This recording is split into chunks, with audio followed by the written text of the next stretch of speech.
Zaman sekarang masyarakat sudah tidak asing dengan barang elektronik sebagai alat penghubung. Tapi sekarang melalui kecanggihan teknologi ada juga sisi terkait fenomena perkembangan teknologi ini. Kira-kira fenomena dan efek apa yang ditimbulkan? Apa yang terjadi?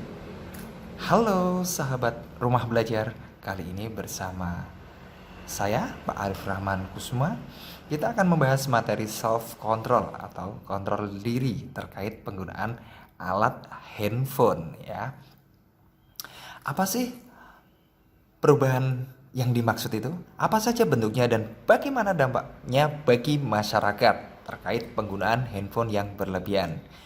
Nah, di sini menurut Countenham dan Komar tahun 2016 mengatakan bahwa smartphone merupakan ponsel dengan fitur dan fungsi yang canggih seperti membuat panggilan telepon, alat mengirim pesan. Smartphone dilengkapi dengan kemampuan yang beragam seperti untuk menampilkan foto, bermain game, memutar video, memutar musik, atau rekaman, mengirim atau menerima email. Aplikasi untuk situs website sosial dan menjelajahi website, internet, dan banyak lagi. Survei juga dilakukan oleh APCII atau Asosiasi Penyelenggara Jasa Internet Indonesia pada tahun 2016 melaporkan bahwa terdapat 132,7 juta atau setara 51,7% dari 256,2 juta jiwa pengguna internet. Data survei tersebut ditemukan bahwa rata-rata orang di Indonesia yang mengakses internet menggunakan smartphone sebanyak 63,1 juta orang. Sedangkan yang mengakses melalui smartphone atau laptop mencapai 67,2 juta. Atau sebanyak di mana 75,5% pengguna berusia 10 sampai 24 tahun. Menurut Ketua APCI, penyebabnya adalah 3, perkembangan infrastruktur dan mudahnya dalam mendapatkan smartphone tersebut. Menurut Buletin APCI tahun 2016.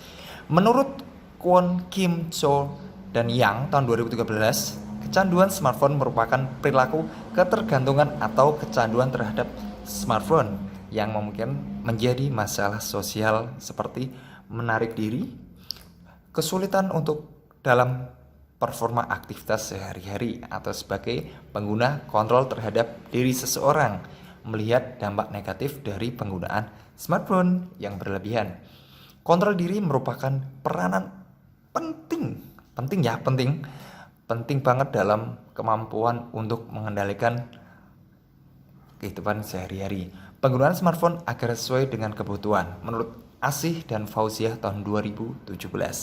Namun di sini menurut Widya Stuti atau Dewanti dan kawan-kawan 2016, individu pada usia remaja identik dengan rasa ingin tahu dengan besar dengan kontrol terhadap perilaku adaptif yang rendah.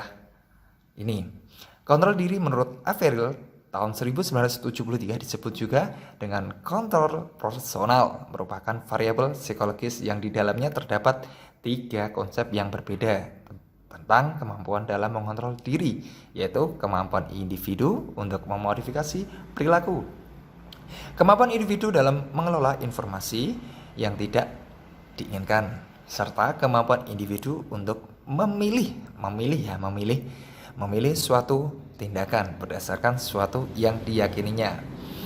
Di sini kontrol diri mempunyai aspek-aspek ya. Aspek kontrol diri inilah yang kerap digunakan untuk mengukur kontrol diri seorang. Menurut Averill 1973 halaman 287 menjelaskan terdapat 3 kontrol diri, yakni behavioral control, significant control, dan decisional control. Behavioral control atau disebut juga kontrol perilaku.